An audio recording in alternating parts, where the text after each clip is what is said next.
ছোটবেলায় ভাবতাম বড় হলে হয়তো জীবনটা অনেক সুন্দর হয়ে যাবে, কিন্তু বড় হয়ে বুঝতে পারলাম ছোটবেলার মতো সুন্দর আর কিচ্ছু হয় না। ভোরবেলা মায়ের বিরক্তিকর ডাকে ঘুম থেকে উঠতে হতো। ঘুম থেকে উঠিয়ে মা মক্তবের জন্য তৈরি করে দিত।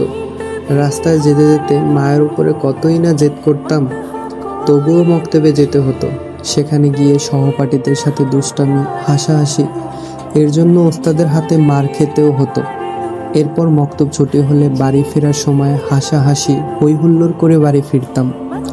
বাড়ি ফেরার পরে মা সকালের খাবার খাইয়ে স্কুলের জন্য তৈরি করে দিত। স্কুলে যেতে ভালোই লাগতো। সেখানে গিয়ে সবাই মিলে হাসাহাসি, খেলাধুলা, এটা ছিল যেন এক খুশির অফুরন্ত মুহূর্ত। স্কুল থেকে বাড়ি ফিরে দুপুরের খাবার খাওয়ার পরে মা বলতো ঘুমাতে, কিন্তু কে শোনে কার কথা। চুপি চুপি খেলতে চলে যেতাম।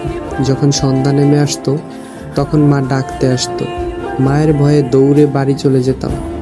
তারপর মা গরম পানি করে হাত পা ধুইয়ে ঘরে নিয়ে পড়তে বসাতো। চোখে ঘুম চলে আসতো, না খেয়ে ঘুমিয়ে যেতে নিতাম। তখন মা নিজ হাতে খাইয়ে দিত এবং ঘুম পড়িয়ে দিত। আসলে তখন প্রতিটা মুহূর্ত ছিল মায়ের অফুরন্ত ভালোবাসার ছোঁয়া।